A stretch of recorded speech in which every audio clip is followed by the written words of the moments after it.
Hi, I'm the Jack Otter. I'm here at the world famous Otter's Workshop, and today I'm going to make a quick instructional video on how to make your ladder step supports for the ladder that will be used to get into your Triton Fort once you're done. When you're complete, you're going to have something that looks like this, which this is one of our ladder uprights that we'll mount our steps to. This step is covered in the wood cutting guide found on page 7 of the Triton Fort plans, which are available at Otterworks USA. It's an instant download. You pay a few bucks, you get an email with a link, you download it, print up the copies, and you're ready to go ahead and start building your backyard fort. It's also, you can also add rock walls, monkey bars, picnic tables. There's a variety of plans that are available to upgrade this fort so that you can get many years of enjoyment from it. To be able to do this, you're going to need your 2x4s, which are found in your wood list, and you're going to need a tape measure, a pencil. Speed square is great to have, and you're going to need to be able to cut the wood, and a circle saw will get the job done, but if you have access to a miter saw, I suggest using a miter saw. Your cuts will be more uniform, you'll end up with a better product, and you'll be able to repeat this process over and over with a miter saw, whereas with a circular saw you're making each cut one at a time. So if you're ready to go, so am I. Let's do this. We've reached page 15, and it's time to put together your ladder for your Triton Fort. What we're going to do is we're going to start with the two bottom steps, which as you see are square on the bottom and angled at the top. And it's a pretty simple process. So what you're going to need for this is you're going to need a pencil, you're going to need a square, and a tape measure. So where we start with is we're going to measure 10.5 inches up and make a mark. Then we're going to take our speed square and we're going to set the pivot at our mark, and we're going to adjust to 30 degrees on this side. And once we have that marked at 30 degrees, we make a mark and we're ready to cut.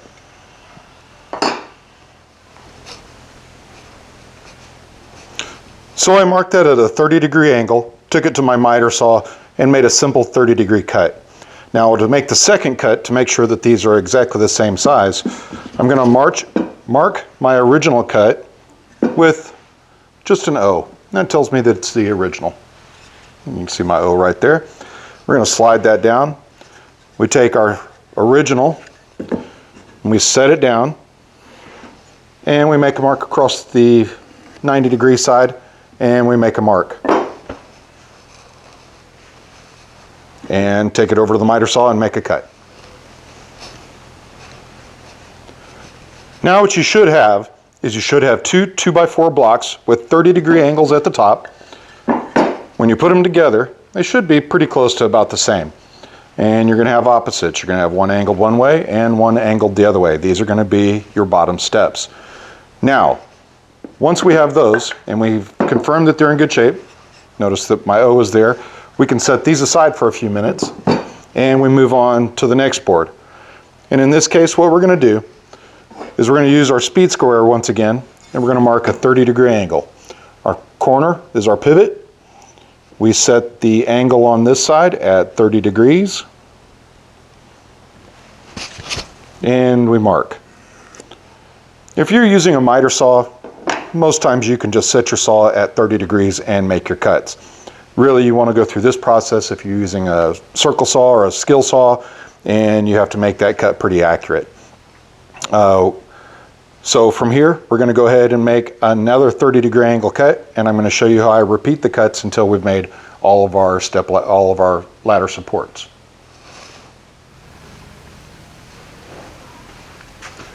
For the next part of our process in making the ladder, we need to make the other 10 steps that have angles on both sides. What you're going to need for this step, or what would be nice, is a scrap of timber, which in this case we're using our bottom step support, and a couple of clamps. I'll be doing this on my miter saw. If you're using a hand saw or something like that, you'll have to make marks and make each individual cut. What we're going to do right now is I've already marked the 30-degree angle on the board. I've set the saw at 30 degrees, so I'm not going to worry about whether or not it matches my line. I'm going to let my saw dictate what my 30-degree angle is. So we'll just go ahead and set it on there and cut it. All right.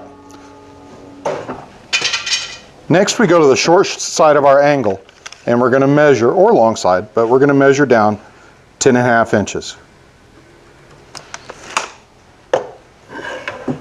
We use our speed square and do the same thing that we did before. We're trying to match the angle that we have at the top. We'll set our pivot at the mark, set the speed square at a 30 degree, and we'll go ahead and make our mark.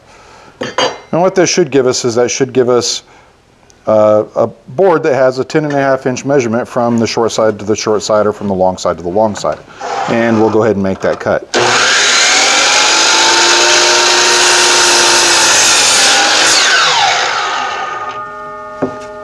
Once that cut's been made, we'll go ahead and mark this as the original. That'll be our first piece. If you're cutting with a handsaw, you need to make sure that you use the original to mark all the rest. If you use the first board and make a mark, and then use it to make the next mark, and then use it to make a mark, every time you do it, you're going to add length to your board, and none of your steps are going to match up. And what's really critical here is that all of your step supports are exactly the same. So now we're going to just put the saw in the lockdown position, and we'll set our original right up against the blade. You don't want to push on the blade will flex. You just want to push it lightly against there. Then we're going to take our bottom step and we're going to put it right there at the point of the angle. We'll take our clamps, clamp it into place, and I like to use 2 clamps because this board could potentially move on you. And there we go. We are ready to go ahead and start repeat cutting. I unlock, let this piece up, and we set our original over to the side. Now from that point, every board that you cut, you take it, slide it in, and make your cut. You're going to do that until you have 10 of them. These can be cut from scraps, they can be cut from longs. Specifically in the instructions, there is a specific format for how you cut those steps. Once again, I want to repeat, it's very important that all of your steps, aside from the 2 base steps, all of your step supports are going to be exactly the same size. And this is a pretty simple process. So I'm going to go ahead and cut these, and I'll be back with you shortly. So after spending some time on the miter saw, what you should end up with is 10 pieces with angles on both ends. They're 30-degree angles.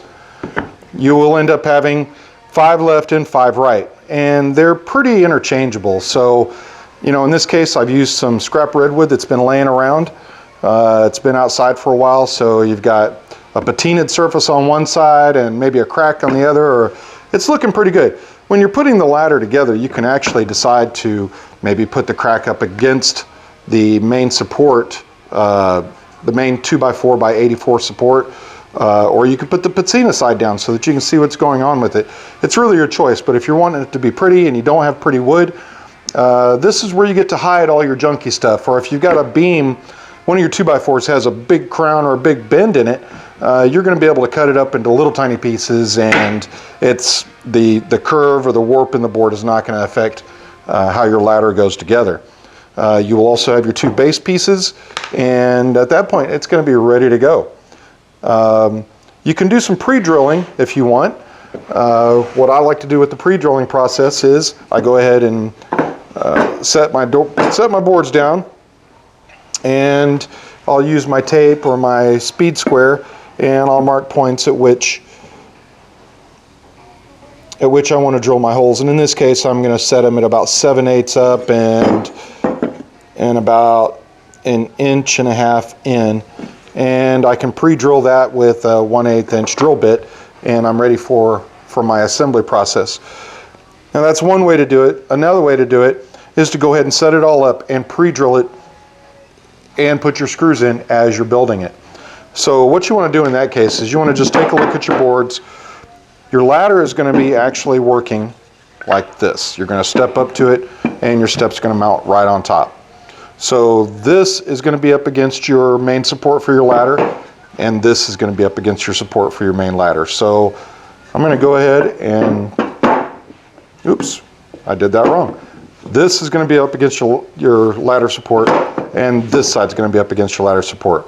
So what I'll do is I'll just go ahead and lay them all out and run through and pick how I want my pieces to look. In this case, I've got a crack on that side, so I'm going to go ahead and put the crack towards the main surface here. That looks pretty good. And I'll just continue through the process until I've got it exactly the way you want it. And here we go. We got another case of, we've got a big old split right down there. It doesn't go all the way through, so I'm not too worried about it. And as far as structure goes, I'm not too worried about the ladder falling apart. And these are easy enough to replace. Continue working my way up, and looks like that whole side is going to be the crack side. There we go. And almost got it. And with that, we're ready to go ahead and put our ladder together.